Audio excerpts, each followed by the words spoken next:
한국인 암 발병률 2위를 차지하는 위암. 유독 한국인에게 많이 발생하는 위암은 맵고 짠 음식을 즐겨 먹는 식습관과 연관이 있습니다.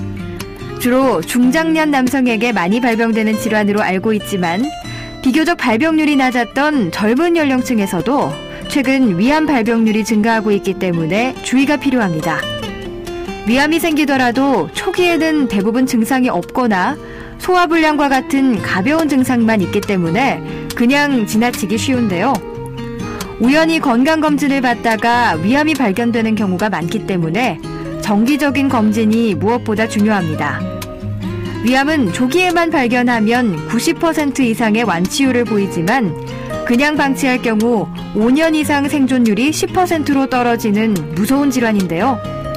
TV닥터에서는 위암의 진단과 치료에 대해 알아보겠습니다.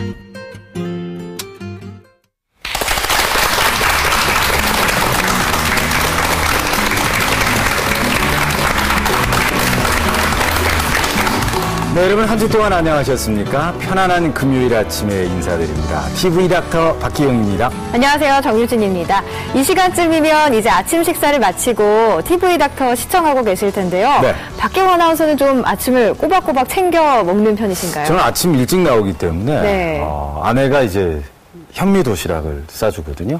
그런데 주로 아침에는 이제 국물에 그냥 말아서 아마 드시는 분들 많이 계실 텐데 이게 좋지 않다고 해요. 그래서 저는 요즘 싱겁게 짜게 먹지 않게. 그리고 건강식을 좀 챙겨 드시는 편이군요. 신경 쓰고 있습니다. 이렇게 건강하게 드시는 분들도 많지만요. 대부분 우리 한국 사람들이 찌개나 젓갈처럼 좀 맵고 짠 음식을 그렇죠. 좋아하잖아요. 네. 그래서 그런지 위암 발병률이 높다고 합니다. 그런데 이 위암이요. 증상이 잘 나타나지 않는다고 합니다. 증상이 뭐 있다 하더라도 소화불량, 그냥 소화제 하나 먹을까? 뭐 이렇게 하다 보면 이 병이 커질 수 있다고 그러죠. 그렇죠. 그렇기 때문에 잘 모르고 있다가 진단을 통해서 나중에 알게 되는 경우가 있다고 해요. 네. 오늘은 위암의 진단과 치료에 대해서 좀 알아보도록 하겠습니다. 네, 오늘 도움 말씀을 위해서 동남권 원자력의학원 소화기암센터의 민재석 과장께서 아침에 함께해 주셨습니다. 여러분 박수로 맞이해 주시겠습니까? 네, 어서 오십시오. 네, 반갑습니다. 네.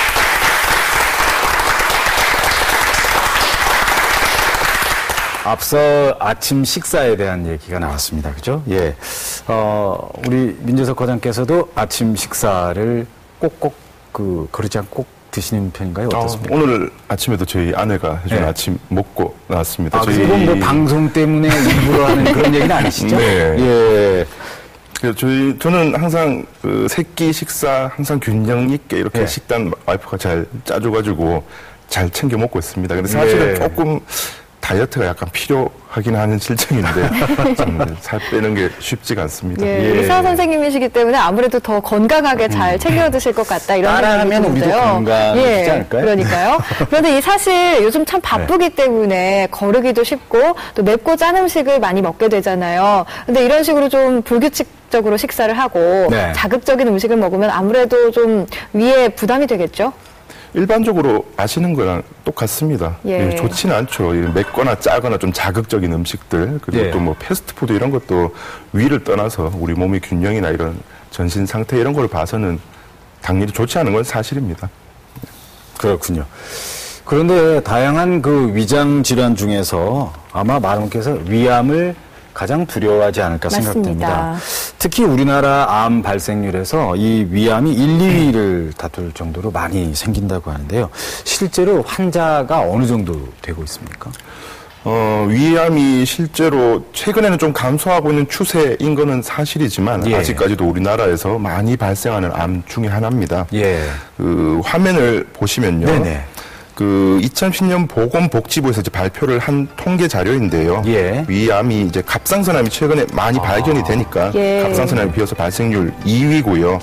전체 발생한 암 중에 약 15% 정도 차지하고 있다고 합니다. 남자분들 중에는 당연히 위암 발생이 1위고요. 남녀 전체 중에서도 나이가 많으신 65세 이상이 되는 분들한테는 위암이 가장 많이 발생을 하고 있습니다. 그렇군요. 전 세계적으로는 전 세계적으로는 좀 위암이 감소 추세라고 들었는데 우리나라는 여전히 발병률이 높은데요. 이 자극적인 음식을 많이 먹고 좀 매운 음식을 선호하고 그렇기 때문에 좀 우리나라가 발병률이 높은 건가요? 예, 그렇습니다. 설명을 드리면 위점막이라고, 점막이라는 데가 위 가장 안쪽 면을 얘기하는 겁니다. 이 점막이 자극적인 음식이나 이런 발암물질 같은 데 계속 노출이 되면은 이제 장기적으로 봤을 때는 나쁜 영향을 미치게 돼서 위암을 발생시킬 수가 있습니다. 화면을 보시면요. 우리나라 사람들 식생활을 분석을 해봤을 때 음식 재료인 자연농산물 그 자체는 큰 문제가 되지 않습니다. 하지만 이런 음식을 만드는 조리 과정이 문제죠. 우리나라 분들이 대부분 좀 짜게 먹고 그런 자극적인 음식을 좋아하기 때문에 뭐 음식을 예를 들면은 장아찌나 뭐 젓갈, 찌개 이런 음식이나 뭐 햄, 훈제 요리 이런 것들이 좋지 않고요. 그리고 불에 태운 고기나 생선 이런 것들도 위암을 일으킬 수 있다고 합니다.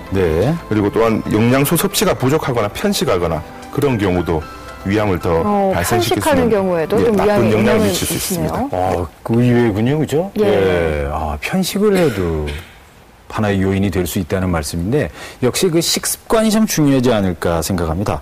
그 외에 또 유전이라든지 또 다른 이 위암 발생 원인이 있지 않을까 생각되는데 어떻습니까? 이 화면 다시 한번 보면서 또 위암 원인에 대해서 설명을 드리겠습니다. 크게 한 3가지 정도로 나눠볼 수가 있습니다. 첫 번째가 이제 환경적인 요인이고, 두 번째가 유전적 요인, 세 번째가 이제 질병적 요인이 있습니다. 환경 요인은 앞서 말씀드린 대로 식습관 문제이고요. 그 외에 담배를 피거나 아니 방사선에 노출된 경험이 있거나 성면이나 뭐 이런 나쁜 먼지, 흡입 등이 포함이 됩니다. 흡연자 같은 경우는 좀 위에 영향을 미치나 봐요.